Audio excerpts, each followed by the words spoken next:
दोस्तों मेरा personal experience है 90% होटल रेस्टोरेंट वाले ये डिश ख़राब कर देते हैं क्योंकि इसको बनाना होता है टेक्निक के साथ में। अगर कॉर्न क्रिस्पी नहीं हुआ ना तो रेसिपी ख़राब। तो चलिए बनाते हैं क्रिस्पी कॉर्न या फिर corn salt and paper.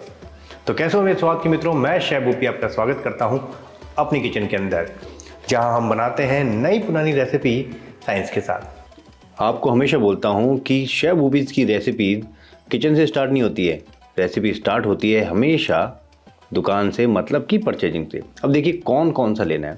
Corn की क्वालिटी अच्छी होनी चाहिए, साबुत कॉर्न होने चाहिए, टुकड़े नहीं होने चाहिए, कटे हुए नहीं होने चाहिए। ऐसा होने से क्या होगा कि उस साइड से फ्राई होंगे ही नहीं। आप कितनी भी अच्छी तरह से कोटिंग कर लीजिए, कितनी भी अच्छी तरह से फ्राई कर लीजिए, अगर आपने माल ही सही नहीं लिया तो वो साइडिंग से फ्राई होगा नहीं, साइडिंग से क्रिस्पी होगा नहीं। तो यहाँ पे एक अच्छी क्वालिटी का हमने फ्रोज़न कॉर्न लिया है।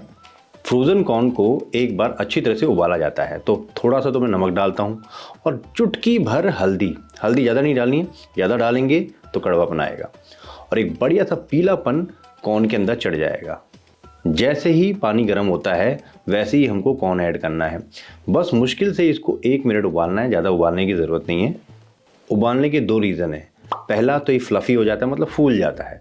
दूसरा, इसके अंदर एक फ्रोज़न स्मेल होती है। भाई फ्रिज में रखे रखे एक स्मेल आ जाती है, वो निकल जाती है। कोई भी फ्रोज़न सब्जी आप इस्तेमाल कर रहे हो, एक बार ब्लांच कर लो। ब्लांच मतलब उबलना नहीं, ब्लांच कर लो और फटाफट से इसको निकाल लो तो एक फ्रोज़न स्मेल निकल जाती है। ये देखिए कैसे पीले मोती की तरह तैयार हो गए। अब फटाफट से हम इनको निकाल लेते हैं। कितना बढ़िया कलर आया है हल्दी डालने से। सिर्फ एक चुटकी हल्दी का कमाल देखिए आप। कुछ सब्जियों का इस्तेमाल कर रहा हूँ मैं यहाँ पे। लाल, पीली और हरी शिमला मिर्च है। आपके पास में जो भी अवेलेबल हो वो आप इस्तेमाल कर सकते हैं। बहुत ज़्यादा नहीं काटनी है, क्वांटिटी कम ही रहनी चाहिए शिमला मिर्च की, खास तौर से, क्योंकि अगर ज़्यादा डालेंगे तो ये पानी छोड़ती है। सारी शिमला मिर्च को हम यहाँ पे फाइन चॉप कर लेंगे।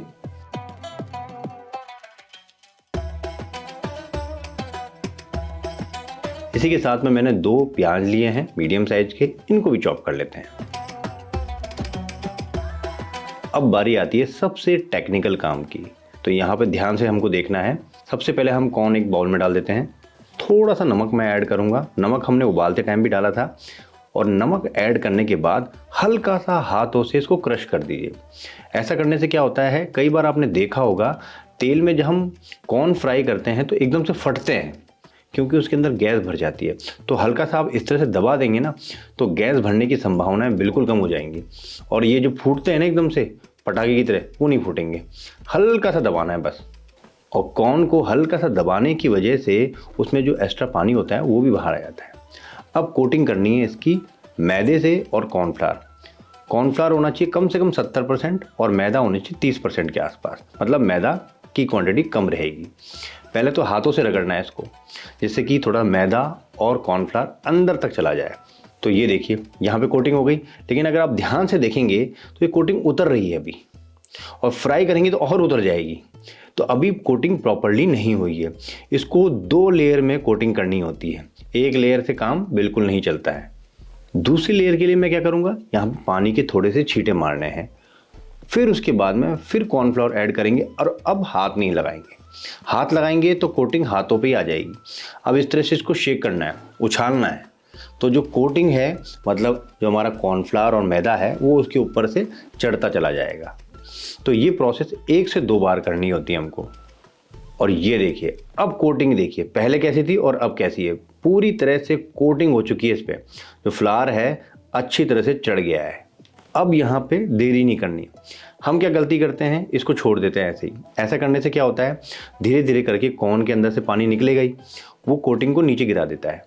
तो जैसे ही आपने डस्टिंग करी यहाँ पे, फटाफट से इसको हल्का सा स्टेन कर लीजिए। जो एक्स्ट्रा में आटा मैदा होगा वो नीचे निकल जाएगा और फ्राई कर लेते हैं, जिससे तेल हमारा ख़राब नहीं होगा।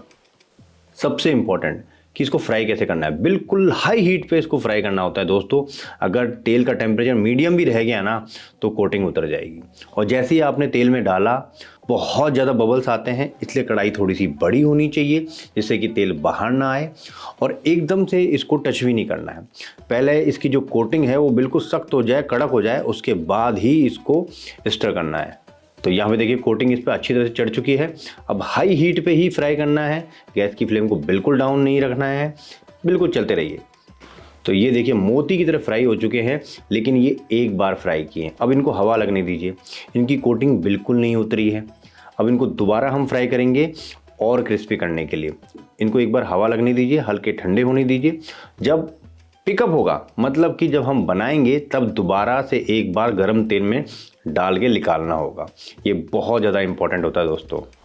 एक चाइनीज वॉक ले ली है, इसके अंदर क्या है कि सब्जियां पानी नहीं छोड़ती हैं और एक स्मोकी फ्लेवर आ जाता है, पतली होती है। तो सबसे पहले तेल गरम करते हैं और सबसे पहले हम यहाँ पे थोड़ा सा लहसुन डालेंगे, उसके साथ में थोड़ा सा अदरक, ये गई थोड़ी सी हरी मिर्च। हरी मिर्च का फ्लेवर अच्छा आना चाहिए इसके अंदर, हल्का सा कलर आना चाहिए लहसुन के अंदर, कच्चा कच्चा सा नहीं लगना चाहिए। हाई हीट पे ही इसको बनाया जाता है। जैसे ही आपको लगे कि भाई लहसुन में से खुशबू आने लग गई है, हल्का सा कलर आ गया है, फटाफट से अनियन डाल दीजिए। हाँ, अनियन आप ज़्यादा डाल सकते हैं, कैप्सिकम थोड़ी सी कम रखना। तो मैंने यहाँ पे कैप्सिकम भी ऐड कर दी है। हाई हीट पे करना है दोस्तों, अगर आप इसको लो फ्लेम पे करेंगे तो सब्जियां अपना पानी छोड़ने लग जाएंगी, और सब्जियां पानी छोड़ेंगी तो आपका जो क्रिस्पी कॉर्न है वो क्रिस्पी नहीं होकर सोगी हो जाएगा। यहीं पे ऐड करते हैं 1 छोटा चम्मच चिली फ्लेक्स, 1 छोटा चम्मच फ्रेश कुटी हुई काली मिर्च, वेज एरोमेट पाउडर, बहुत ही बढ़िया सा उमामी टेस्ट आ जाएगा, और थोड़ा सा नमक। अब इसको ज़्यादा हम लैडल नहीं लगाएंगे, मतलब करची नहीं लगाएंगे, करची लगाएंगे सब्जियां पानी छोड़ती हैं। यहीं पे हम डालेंगे थोड़ा सा चिली सॉस, थोड़ा सा, केचप नहीं डलता इसमें, थोड़ा सा डलता है नाम का, सिर्फ सब्जियों के लिए। और इसी के साथ में हम यहाँ पे ऐड करेंगे थोड़ा सा soya sauce. Light soya sauce डलता है, लेकिन नहीं हो तो आप डार्क सोया सॉस डाल दीजिए, थोड़ा सा नाम का। और चाहें तो यहाँ पे थोड़ा सा विनेगर भी टच कर सकते हैं, मतलब कि आधा छोटा चम्मच, हल्का सा टैंगी टेस्ट चाहिए तो। सब्जियों को मिक्स करेंगे हाई फ्लेम पे, और देखिए दूसरी कढ़ाई पहले से ही गर्म है, और हाई हीट पे कॉर्न को दोबारा से रीफ्राई करेंगे, मतलब एक बार दोबारा से फ्राई करेंगे क्रिस्पी करने के लिए। सिर्फ मुश्किल से 30 सेकंड या फिर 45 सेकंड गर्म तेल में रखिए, फटाफट से निकाल कर सीधा वॉक में आएगा। तो कॉर्न यहाँ बढ़िया सा क्रिस्पी हो चुका है, देखने से ही पता लग रहा है यहाँ पे। अब इसको वॉक में डालते हैं डायरेक्ट। अब कुछ नहीं करना, बस सब्जियों के साथ में टॉस करना है, बन गया। अगर आप इसमें चाहें तो हरा धनिया डाल सकते हैं श्रद्धानुसार, या फिर आप यहाँ पे स्प्रिंग अनियन का इस्तेमाल कर सकते हैं। तो लीजिए, क्रिस्पी कॉर्न यहाँ पे रेडी हो गया है, लेकिन शर्त एक ही है, जैसे ही बना वैसे ही खाना है इसको, क्योंकि बहुत जल्दी सोगी हो जाता है। कॉर्न अगर क्रिस्पी नहीं है ना तो ये डिश बेकार है। इसकी सब्जियां सॉफ्ट होनी चाहिए, लेकिन कॉर्न बिल्कुल क्रिस्पी होना चाहिए। जैसे ही आपको सर्व किया वैसे ही 5 से 7 मिनट के अंदर आप इसको खाना स्टार्ट कर दो। मज़ा आ गया। तो कैसी लगी आपको ये शानदार सी रेसिपी दोस्तों, ज़रूर बताएं। अच्छी लगे तो ज़रूर लाइक एंड शेयर करें, और हाँ, सब्सक्राइब करे बिना मत जाना। फिर मिलते हैं नई रेसिपी के साथ में। जय हिंद दोस्तों, अपना ध्यान रखें।